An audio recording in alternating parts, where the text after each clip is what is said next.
बिछ गए सियासी विषाद,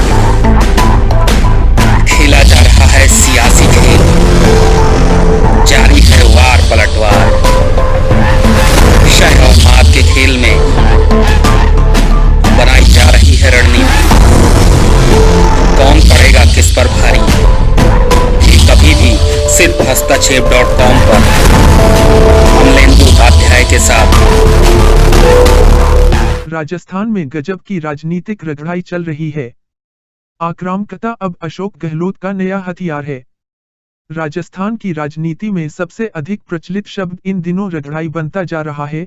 हालांकि यह शब्द को हिंदी शब्द रगड़ के साथ आई लगाने से बनता है, पर है एकदम देशज शब्द जिसके बारे में अंग्रेजीदान लोग कम ही जानते हैं। रगड़ाई शब्द को इस रूप में लोकप्रिय बनाने का पूरा श्रेय मुख्यमंत्री अशोक गहलोत को जाता है, जिन्होंने न केवल इसका कई बार उपयोग किया है, बल्कि इसको क्रियान्वयन में लाने में भी कोई कसर नहीं छोड़ रहे हैं। उन्होंने मीडिया से बातचीत और युवा कार्यकर्ताओं को संबोधित करते हुए पहले भी एकाधिक बार इस शब्द का प्रयोग किया, लेकिन अब बार बार कहकर उन्होंने इसे राज्य की राजनीति का अनिवार्य शब्द बना डाला है। भाषा और बोली का यही फर्क है। भाषाएं पुस्तकीय विचार होती हैं, जबकि बोलियां जनजीवन का सहज व्यवहार। लोग जिसे व्यवहार में लाते हैं, वह बोली ही आगे जाकर जन भाषा बन जाती है। कबीर ने तो कहा भी भाखा बहता नीर। तो रगड़ाई शब्द भी राजस्थानी अंचलों में अक्सर प्रयुक्त होने वाला जनप्रिय शब्द है। लोग गांव की चौपालों, खेत खलिहानों और अब चाय की टडियों पर सहजता से बोला जाता है। यह आपके देशी होने का सबूत भी देता है। यह एलिट होने के दंभ से परे अपनी मिट्टी से जुड़ाव को भी रेखांकित करता है। सार्वजनिक जीवन में इस तरह की व्यंजनाओं का इस्तेमाल जन जुड़ाव के लिए बेहद जरूरी है। जो सामाजिक राजनीतिक कार्यकर्ता इस जरूरत को समझ जाता है, वह सफल व दीर्घकालिक साबित होता है। The Chief Minister of Rajasthan has used the word RAGDAI to refer to special political training and continuous struggle. Rajasthan के मुख्यमंत्री ने रगड़ाई शब्द का इस्तेमाल विशेष राजनीतिक प्रशिक्षण व सतत संघर्ष के संदर्भ में किया है। उनका यह अभिकथन विरासत की राजनीति से सब कुछ सहजता से प्राप्त कर लेने वाले युवा नेताओं को लेकर रहा है। वे कहते हैं कि उनको सब आराम से मिल गया, राजनीति में रगड़ाई नहीं हुई, इसलिए वे निष्ठावान नहीं रह पाए। वैसे तो यह राजनीतिक जीवन में संघर्षशील होने की अर्हता की ओर इशारा करता है, लेकिन यह अकेला शब्द नहीं है। इसके अलावा भी कुछ और वाक्यों के प्रयोग भी महत्वपूर्ण है, जिनका प्रयोग गहलोत इन दिनों अक्सर कर रहे हैं। जयपुर में मीडिया से बातचीत करते हुए उन्होंने कहा था कि सिर्फ अच्छी अंग्रेजी बोल लेने या बाइक बढ़िया देने से काम नहीं चलेगा, आपकी निष्ठा क्या है, यह भी देखी जाएगी। जानने वाले लोग कहते हैं कि आमतौर पर अशोक गहलोत जल्दी प्रतिक्रिया नहीं करते हैं, पर इन वर्षों में उनकी राजनीतिक रणनीतियों में आए बदलाव में यह देखा गया कि वे अब बहुत ज्यादा डिफेंसिव रोल में नहीं रहते, बल्कि आक्रामकता अब उनका नया हथियार है। गान की भाषा में कहूं तो गहलोत शत्रु को अब बख्शते नहीं हैं, बल्कि रगड़ कर रख देते हैं। यह जो मार्कता है गहलोत की राजनीतिक कौशल की, वह लोगों के लिए काफी आश्चर्यचकित करने वाली है।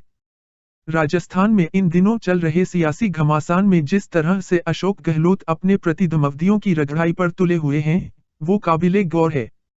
जड़ें खोदकर उनमें मट्ठा डालने की तत्परता साफ परिलक्षित होती है। उनका वर्तमान कार्यकाल प्रारंभ ही चुनौती के साथ हुआ। इस बार चुनौती कोई बाहर से नहीं थी, पार्टी के भीतर मौजूद युवा जोश से थी, जो हर हाल में सत्ता के शीर्ष पर काबिज होने की बिसात बिछाकर आया था, जिसकी देश के अंग्रेजी भाषी अभिजाते तबके में गहरी पैठ है, जो दिल्ली के बुद्धिजीवियों और इंग्लिश मीडिया की आंख का तारा बनकर आया और आलाकमान का भी पसंदीदा चेहरा रहा, जिसके पास सूबे में पार्टी की कमान भी थी। कुल मिलाकर एक ग्रामीण किसान हिंदी भाषी मामूली जाति आधार वाले पिछड़े समुदाय के जन नेता को दिल्ली के एलीट क्लास के राजनीतिक चक्रव्यूह को भेदना था। बहुत सारे लोगों को चुनाव के पहले और नतीजे आने के बाद भी लगता था कि अशोक गहलोत इस बार सीएम नहीं बन पाएंगे, क्योंकि दिल्ली में उनकी लॉबिंग बेहद कमजोर है। वे राहुल गांधी के प्रिय पात्र नहीं है, लेकिन जल्द ही लोगों ने देखा कि विधायकों के बहुमत ने उनके पक्ष में अपनी राय देकर आलाकमान को झुका दिया कि राजस्थान की बागडोर अशोक गहलोत को ही सौंपी जाए। इस तरह उन्हें सत्ता तो मिली, पर वह निरापद नहीं थी। प्रदेश कांग्रेस अध्यक्ष सचिन पायलट ने अपनी कड़ी मेहनत के तर्क और दिल्ली में अपनी मजबूत स्थितियों का लाभ लेते हुए उप मुख्यमंत्री पद 5 मलाईदार विभागों के साथ प्राप्त करके पीसीसी प्रेसिडेंट रहकर उनको बड़ी चुनौती पेश कर दी। इसके बाद 1.5 साल से सरकार के अंदर खाने काफी रगड़ाई चलती रही, जो कभी कभार छनकर बाहर भी आती रही, लेकिन ज्यादातर तो दिल्ली जाती रही, जिससे राज का काज काफी प्रभावित हुआ। मुख्यमंत्री व उप मुख्यमंत्री के मध्य का सत्ता संघर्ष कोई ढका छिपा तथ्य नहीं है, वह राज्य की राजनीति का ऐसा सत्य है जिसके बारे में आम इंसान भी जानते हैं। हर किसी को मालूम है कि रस्साकसी जारी है। सियासी शतरंज की बिसात पर शह और मात का खेल भीतर ही भीतर जारी था। कोई इससे अनभिज्ञ नहीं था, न पार्टी आलाकमान, न मीडिया, न ब्यूरोक्रेसी, न पब्लिक। सबको सब कुछ मालूम था, बस कितना चल रहा उसका स्केल पता नहीं था, पर चल रहा है यह पता ही था। इस अंतर्द्वंद्व का फायदा विपक्षी बीजेपी न उठाए, यह तो क्यों होगा, इसलिए आज चल रहे प्रहसन की पटकथा लिखने का काम कई महीने पहले शुरू हो गया। यह खेल मध्य प्रदेश और राजस्थान में एक साथ ही खेला जाना था, पर सचिन पायलट ज्योतिरादित्य की तरह खुलकर बगावत करने के बजाय गोपन तरीके से स्मार्ट खेलना चाहते थे। दूर रहकर बिना खुद के दामन पर कोई दाग आने दिए उन्होंने तख्तापलट की कोशिश की और यहीं पर अनुभवी और राजनीतिक रगड़ाई पाठशाला के उस्ताद अशोक गहलोत की रगड़ की जद में आ गए। सयाने लोगों का मत है कि गहलोत एक सीमा तक व्यक्ति को आगे बढ़ने देते हैं, गलती करने देते हैं। जब वे मुतमईन हो जाते हैं, पक्के सबूत हाथ में ले लेते हैं, तब अपना रगड़ाई वाला अंतिम अस्त्र चला देते हैं, जैसा कि आज राजस्थान में दिख रहा है, जहां उन्होंने अपने राजनीतिक प्रतिद्वंदी को हर तरह से परास्त कर दिया है। अशोक गहलोत जिस रगड़ाई को अनुभवहीनता के अर्थों में प्रयोग कर रहे हैं, उसे राज्य की जनता रगड़ कर रख देने के संदर्भ में फलित होते देख रही है। आज अशोक गहलोत राजस्थान की राजनीति में अजेय होकर सामने हैं और कांग्रेस में उनका कोई विकल्प या सानी नहीं होने की किंवदंतियों को उन्होंने सही बना डाला है। उनके पास जरूरी बहुमत तो है ही, आगे सरकार चलाने का निर्विघ्न अवसर भी है।